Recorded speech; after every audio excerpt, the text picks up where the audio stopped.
Bonjour, ici Kanya pour des trucs à dire, car j'ai des trucs à dire. J'ai la voix un petit peu cassée et très mal à la gorge parce qu'aujourd'hui j'ai eu la bonne idée d'aller courir et de rester à moitié découverte alors que le vent et le froid régnaient. J'espère ne pas choper plus qu'une angine, sinon je risque fortement de me défenestrer. Cet épisode il n'était pas censé sortir aujourd'hui. J'ai un épisode qui traîne dans mon téléphone depuis bientôt 2 semaines. Je ne sais pas si ça va faire comme l'épisode 1 et juste se terminer en un épisode que vous verrez peut-être dans 3 mois ou jamais. Mais il fallait que je parle de quelque chose qui, évidemment, me tenait à cœur. Peyton Talbot, un combattant d'UFC qui a comme rumeur d'être le petit ami de Frank Ocean, a eu la bonté de cœur de poster un extrait de 35 secondes d'un de ses sons que nous n'avons jamais entendu auparavant dans sa dernière vidéo YouTube. Et en fait, de base, je voulais faire un épisode sur le fanatisme, mais d'abord, venons à nous en demander qu'est-ce que le fanatisme. Alors, selon Larousse, le fanatisme peut être décrit comme l'attachement passionné, enthousiasme excessif pour quelqu'un ou quelque chose. Avec comme exemple le fanatisme des jeunes pour les vidéoclips. Et vous me direz, quelle est la psychologie derrière le fanatisme, ou même pourquoi est-ce que je vais en parler quand, lorsqu'on connaît, on sait moi-même que je suis une fanatique. Déjà, j'ai voulu me poser la question sur l'aspect psychologique du fanatisme. Dans la dimension psychologique du mot, il va être décrit comme une dévotion totale à une cause ou une doctrine. Ce dévouement absolu a de nombreuses conséquences psychologiques, mais aussi sociales. Au-delà du repli sur soi et du clivage, le fanatique peut avoir des comportements violents et dangereux pour défendre ses croyances. Là, on parlerait plus d'un fanatique religieux. Non, je rigole, on sait très bien comment sont les fans d'artistes aujourd'hui. Violents, pleins de haine, agressifs et même capables de les tuer. Mais si je commence à parler de tout ça, je veux dire, ce sont des cas qu'on a déjà vus et entendus plusieurs fois. Si jamais vous êtes curieux, vous pourrez faire vos propres recherches là-dessus, mais ce n'est vraiment pas le point que je vais aborder aujourd'hui. Mais je suis pour autant obligée de le survoler un petit peu afin de vous mettre dans le bain. Parce que moi, je veux aborder la partie positive du fanatisme. Oui, il y en a une. Parce que si tant de gens arrivent à tomber dans cette illusion de connexion, de proximité avec une personne qu'ils ne connaissent pas, qu'ils n'ont pas encore vue, si jamais ils ont la chance d'être fans d'artistes qui sont encore sur scène ou même pas encore en retraite, comment est-ce que tu peux te sentir proche d'un inconnu, en fait? Comment est-ce que cette relation parasociale peut aller au-delà de juste aimer, écouter et consommer son contenu? Déjà, nous savons que la plupart du temps, ces personnes-là sont sensibles. Pour être vraiment un fan hardcore, il faut être une personne sensible qui a un trou, un creux, un espace en lui qui est vide.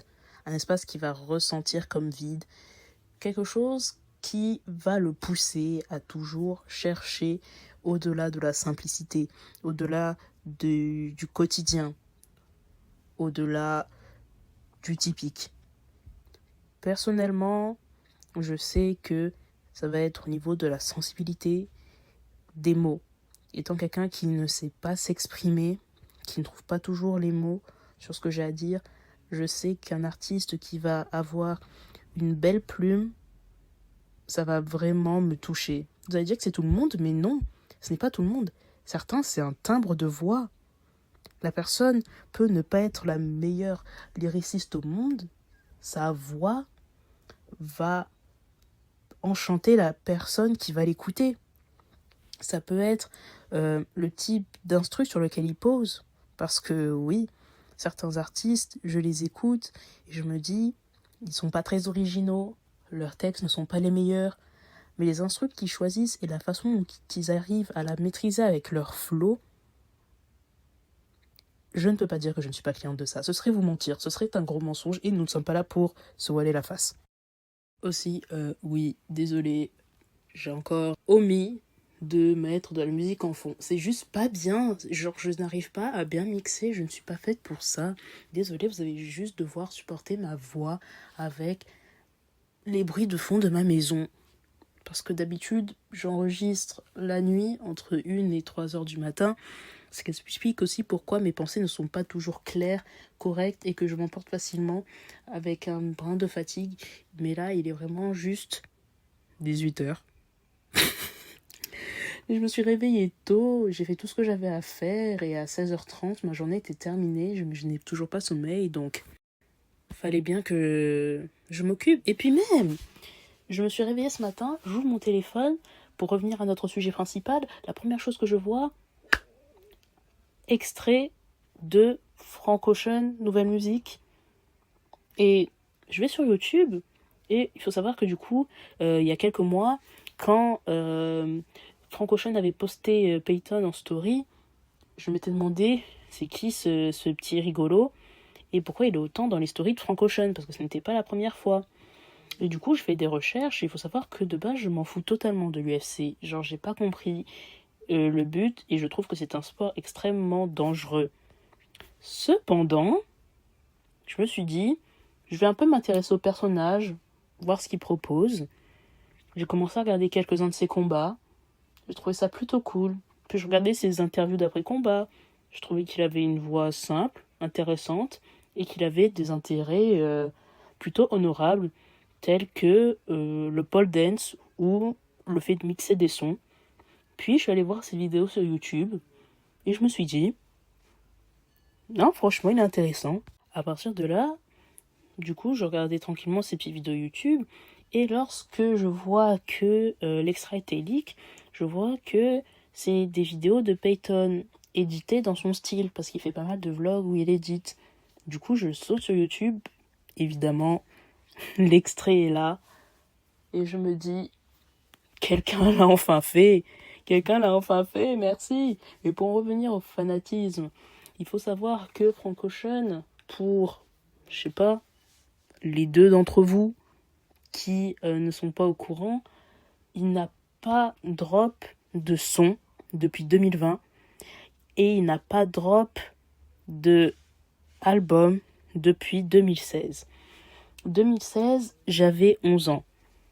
2025, je suis sur le point d'avoir 20 ans. Voilà. Juste, rien que cet aspect-là, vous pouvez comprendre pourquoi les gens deviennent un peu fous. Moi, à la base, j'écoutais ces petits sons en me disant, purée, il y en a qui sont entraînants, c'est sympa. Puis en grandissant, j'ai commencé à vraiment comprendre l'anglais et à me dire, purée, il écrit super bien. Puis en grandissant encore, j'ai appris à développer des sentiments, à comprendre mes émotions, à essayer de comprendre les émotions des autres, à développer un certain amour avec lequel je n'avais pas forcément grandi. Un amour qui n'avait jamais grandi en moi auparavant non plus.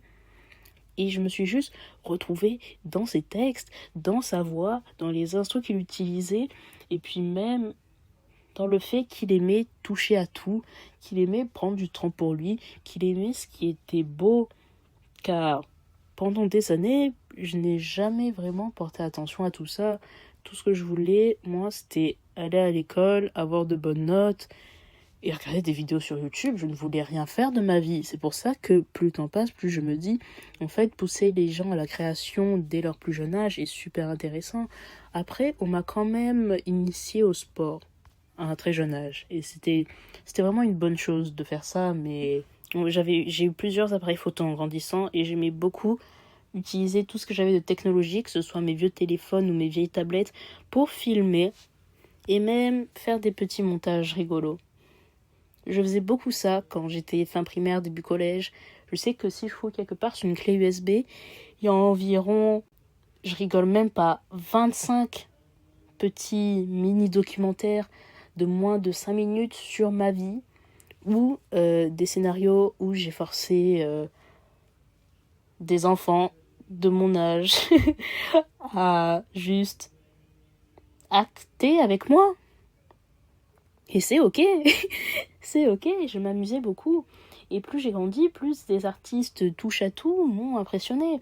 Parce que je me suis dit, waouh, en fait, t'as pas qu'une seule destinée, tu peux faire plein de trucs.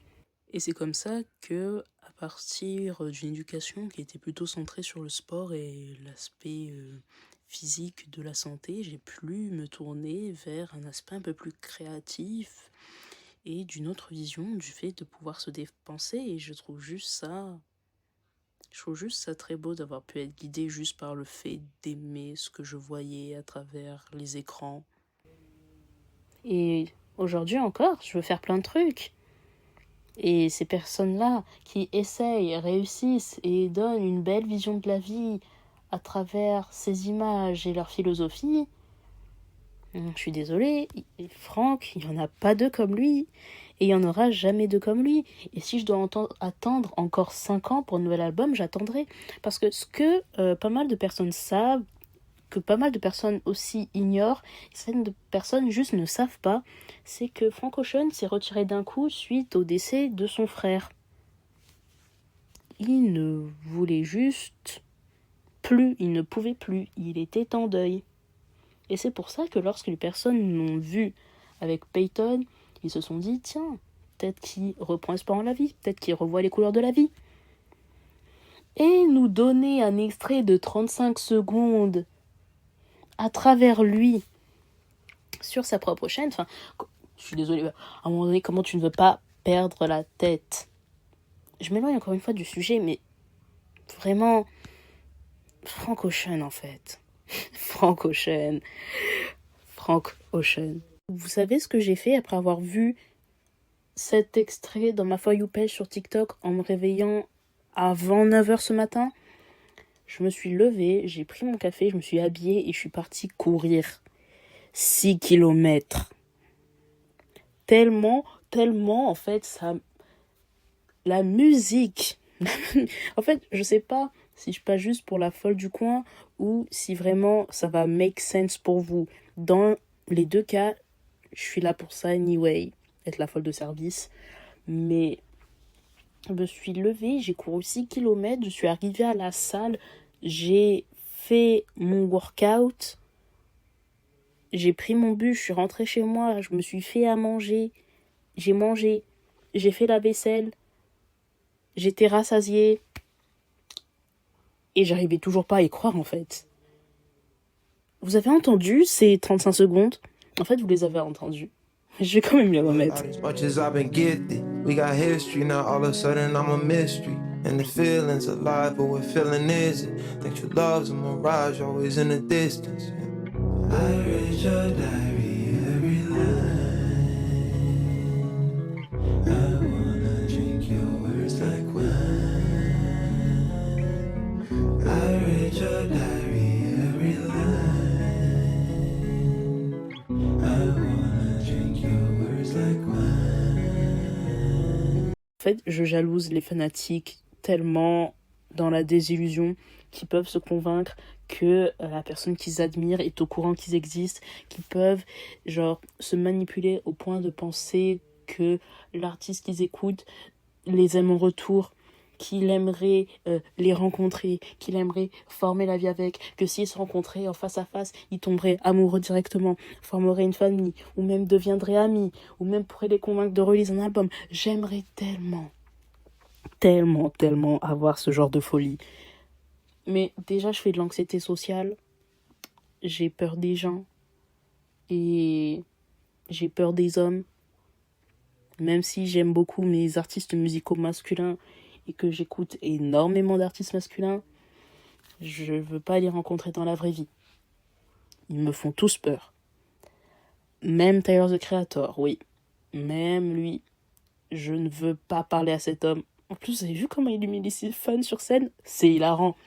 Mais si c'est moi, je pleure. Je ne peux pas vivre ça. Moi, tout ce que je veux, c'est un album de Franck où il est heureux, où il parle d'à quel point il aime son homme. Comme ça, moi, je peux relate et je peux dédicacer ce son aux gens que je porte dans mon cœur. J'en ai marre des sons tristes, Franck. Genre, j'ai une nostalgie ultra. En plus, des fois, j'essaie d'écouter des sons. Les seuls sons joyeux de Frank Ocean sont les sons qui ne sont pas dans des albums. C'est les singles type In My Room, type DHL, type Chanel. Pourquoi on n'a pas le droit à des sons joyeux dans les albums? Pourquoi est-ce qu'on est puni? Pourquoi est-ce qu'on peut plus tranquillement profiter d'un album en souriant? Non, non, non, non, non, non, non, non, non. Et moi, je veux pas attendre qu'il ait le cœur brisé pour sortir un album, parce que ça se trouve, il va avoir le cœur brisé, il va même pas sortir un album. Il va même pas jouer à ça, parce que ça va être release publiquement, ça va être genre publié de manière à ce que tout le monde le voit, et il va juste voir les commentaires des gens qui sont là en mode « Ah, il a le cœur brisé, nouvel album soon, ha ha ha ha ». Je pense qu'il y en a juste marre de nous, et je pense que faire un épisode comme ça, comme je viens de le faire, en fait, tu sais quoi, de toute façon, il parle pas français. Il parle pas français et ça va juste être gentiment écouté par une trentaine de personnes. Zen, franchement, mais pitié, Franck, reviens-nous. On a besoin de toi, on a besoin de cette musique. En fait, juste, tu peux pas manipuler ta fanbase comme ça. Soit tu restes auprès d'eux, soit tu t'en vas. Mais, oh là là, ça m'a rappelé l'été dernier, quand il arrêtait pas de poster des stories et d'un coup il a disparu. Ça, vous voyez, ça m'a brisé le cœur. J'étais prête. Dites-vous, c'était quand j'avais commencé à courir, c'était quand j'avais commencé à manger sainement. J'avais même commencé à boire 2 litres d'eau par jour. Juste pour ça. Juste pour me dire, faut que tu vives longtemps. Faut que Franck soit prêt à release quand toi, tu seras toujours en vie, en bonne santé. En plus, il avait dit quoi? Il avait dit, ouais, 3 ou 5 albums d'ici 38 ans. Je sais pas quel âge a Bro, mais... Non, je vais retrouver le vrai quote, attendez. Frank Ocean a dit, et je cite, 5 albums avant 30 ans. Nous sommes le 15 mars 2025. Il a donc 37 ans. Et nous avons seulement Nostalgia Ultra, qui n'est même pas entièrement sur Spotify, Chanel Orange et Blonde. Vous pouvez comprendre que le peuple est en train de starve. Vous savez à quel moment j'ai su que je devenais totalement folle à son sujet? Quand j'ai installé Tumblr pour trouver son profil et écouter tous ses unreleased qu'il a juste publiés là-bas. J'ai trouvé énormément de ses posts aussi, comme la fois où il a posté ses pieds, ou la fois où il a dit Frank Ocean love you, ou la fois où il a dit si jamais quelqu'un te brise le cœur, donne-lui un coup de poing au visage et va t'acheter une glace. Très inspirant. Je vous invite à aller vous informer sur toute sa page en fait, si vous avez beaucoup de temps à perdre, parce qu'il a continué de poster pendant des années sur cette plateforme et que c'est facilement retrouvable. De plus, vous pouvez voir aussi son évolution, comment il a tenu et appris à gérer la célébrité. C'est un peu comme un documentaire qu'il posterait lui-même. Aussi, Frank Ocean est censé poster une genre d'autobiographie, pas complète de sa vie, mais de la partie où il a disparu. Je pense pas qu'il le fasse. S'il le fait, ça a intérêt à être sur Letterboxd. Mais franchement, quand je vois l'espoir qui peut naître avec juste 35 secondes qui n'ont même pas été données par lui, je me dis que franchement, on devient fou. On est totalement en train de perdre la tête par rapport à lui. Genre, ça serait juste un humain qui aime créer et qui, de temps en temps, se sent assez vulnérable pour le partager au monde. Mais ce n'est pas tout le temps le cas. Je sais pas vraiment comment conclure cette vidéo. En fait, j'avais juste envie de parler d'un truc que j'aime, et vu que l'objectif de ce podcast, c'est pas juste moi qui dis aux gens vous vous comportez comme ça, c'est mal, vous devriez être comme ça, c'est mal, vous devriez plutôt faire comme ci, comme ça, je détiens la vérité. Non. C'est juste moi, mes opinions et ce que j'aime. Et vous savez très bien comment je suis à propos de Frank Ocean.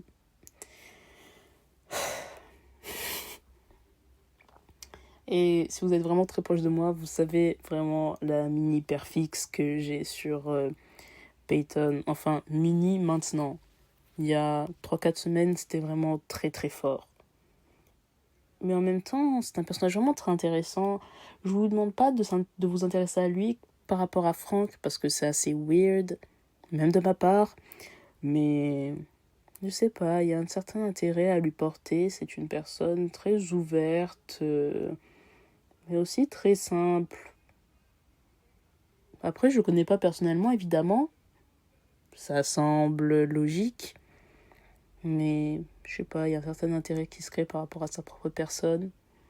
Et aussi, je voulais dire que en soi, ça me rend triste de pas être une fanatique totalement folle comme ça. Ça doit être ça doit être hilarant. Et je sais pas. En fait, je les vois un peu comme des imbéciles heureux. J'ai toujours ressenti une petite jalousie envers les imbéciles heureux. Ils sont là, ils comprennent tout de travers, ils sont sûrs d'avoir raison. Et en plus, ça les rend heureux. Franchement, que demander plus. Évidemment, encore une fois, je le dirai autant que...